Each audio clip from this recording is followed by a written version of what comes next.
Hello, my friends. It's time once again for not once again for the same chapter, but once again for the book Gangster Granny. We are on chapter 15, Reckless and Thrilling. Let's not waste any time. Let's go ahead and get started. I believe this one is a little short, so we're going to get 2 chapters done. Let's get started with chapter 15, Reckless and Thrilling. When Granny had put her clothes back on, she and Ben sat down on the sofa. Granny, before Mr. Parker turned up, you were telling me that there was one jewel that you never stole, whispered Ben.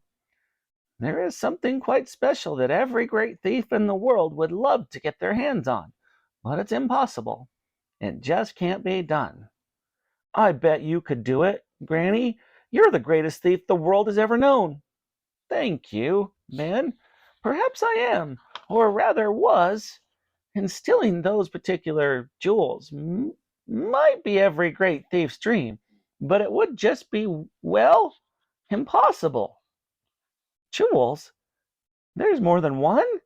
Yes, my dear. The last time anyone tried to steal them was 300 years ago. A Captain Blood, I believe, and I am not sure the Queen would be pleased. She chuckled. You don't mean the crown jewels? Yes, my boy. Ben had learned about the crown jewels in a history lesson at school. History was one of the few subjects he liked, mainly because of all the gory punishments they used to have in the olden days. Hanged, drawn, and quartered was his absolute favorite. But he also liked the breaking wheel, being burned at the stake, and of course, red-hot poker up the bum. Who doesn't? At school, Ben had learned that the crown jewels were in fact a set of crowns, swords, scepters, rings, bracelets, and orbs, some of which were nearly 1,000 years old. They were used when a new king or queen was crowned, and since 1303, the year, not the time, they had been kept under lock and key in the Tower of London. Ben had begged his parents to take him to see them, but they had moaned that London was too far away, even though it wasn't that far. To be honest, they never really went anywhere as a family. When he was younger, Ben used to listen in silent wonder to his classmates as they recounted their myriad adventures in show and tell, trips to the seaside, visits to museums, even holidays abroad. The knot in his stomach would tighten when his turn came. He was too embarrassed to admit that all they had done during the holidays was eat microwavable meals and watch TV. So he would make up stories about flying kites and climbing trees and exploring castles. But now he had the greatest show and tell of all time. His granny was an international jewel thief, a gangsta. Except if he showed and told this, the old dear would be put in prison, and they would throw away the key.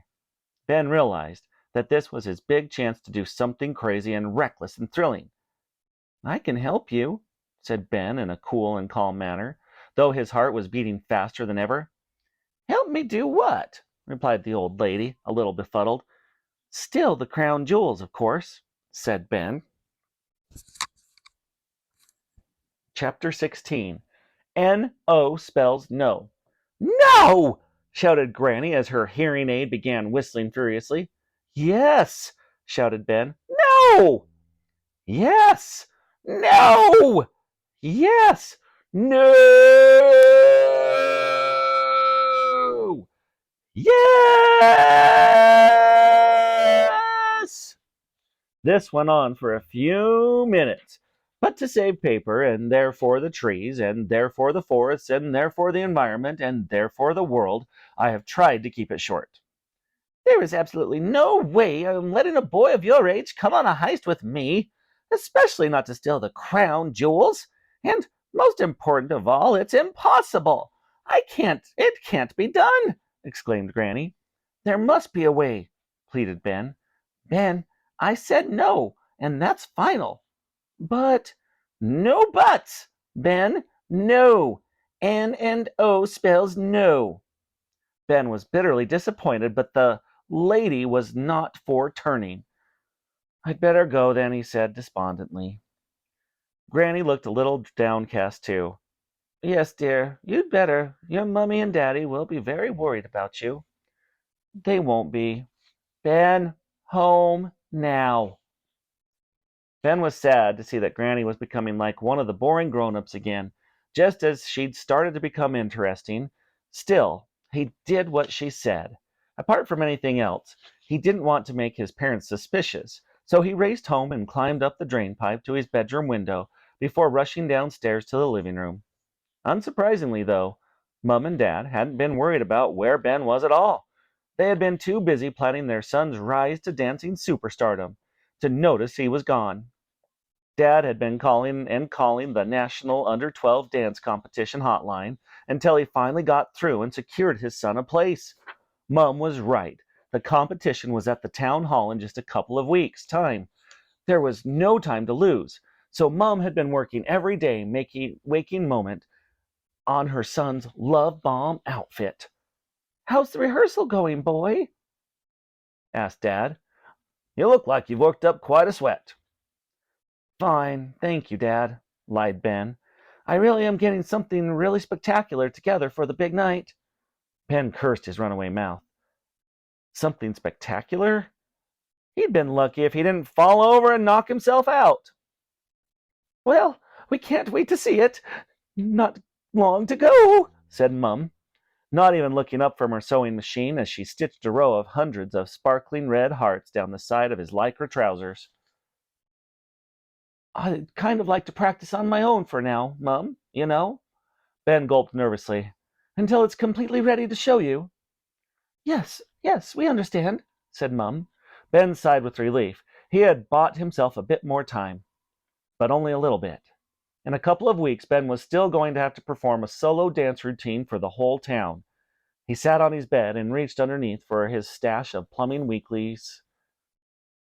Flicking through an issue from the previous year, he saw that it contained a feature entitled "A Short History of Plumbing" that focused on some of London's oldest sewage pipes. Ben frantically turned the pages to find it. Eureka! There it was. Hundreds of years ago, the River Thames on the banks of the Tower of London is situated, had been an open sewer. Technically speaking, that means there was a lot of wee and poo in it. Buildings along the riverside simply had big pipes leading from their toilets straight into the river. In the magazine were detailed historical diagrams of various famous buildings in London, showing where their old sewage pipes connected to the river. And Ben's finger ran down the article. Yes, a chart of the sewer pipes at the Tower of London. This could be the key to stealing the crown jewels. One pipe was nearly a meter wide, big enough for a child to swim up, and maybe big enough for an old lady, too. The article also said that when the plumbing systems were modernized, the proper sewers installed, a lot of the old pipes were simply left where they were because it was simpler than digging them up. Ben's head spun as he thought about what this meant. It was possible, just possible, that there was still a huge pipe leading from the Thames into the Tower of London, and that most people, apart from being very keen plumbing enthusiasts, had gotten it from there. Forgotten it was there. Ben wouldn't have known himself if he hadn't been a long-term subscriber to Plumbing Weekly. He and Granny could swim up that pipe and get into the tower. Mum and Dad were wrong, he thought. Plumbing can be exciting. Of course, it was a sewage pipe, which wasn't ideal, but any poo and wee still in it would be hundreds of years old. Ben didn't know if that was a good or bad thing. At that moment, he heard a creak in the floorboards and his bedroom door flew open. His mum burst in holding a big piece of lycra that looked ominously like his love bomb outfit. Ben quickly concealed the magazine under his bed, which made him look incredibly guilty. I was just going to get you to try this on," said Mum. "Oh, yes," said Ben as he sat on his bed awkwardly, his heels pushing the remaining Plumbing Weeklies out of sight of Mum's prying eyes. "What's that?" she said. "What did you hide when I came in? Is that Nuts magazine?" "No," said Ben, swallowing his guilt.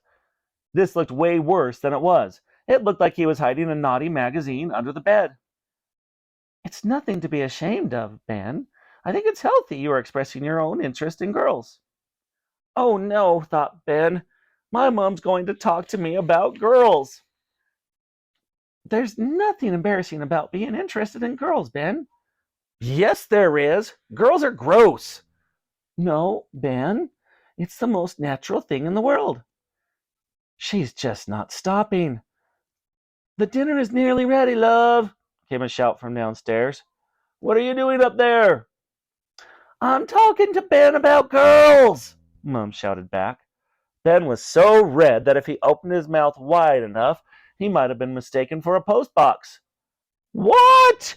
Cried Dad. Girls, shouted Mom. I am talking to our son about girls. All right, Dad shouted back. I'll turn the oven off. So, Ben, if you ever need to, bring, bring, bring, bring. It was Mom's mobile phone going off in her pocket. Sorry, dear, she said, placing the handset to her ear. Gail, can I call you back? I am just talking to Ben about girls. Okay, thanks. Bye-bye. She hung up the phone and turned to Ben. Sorry, where was I? Oh, yes. If you ever need to have a little chat with me about girls, then please do. You can trust me to be very discreet.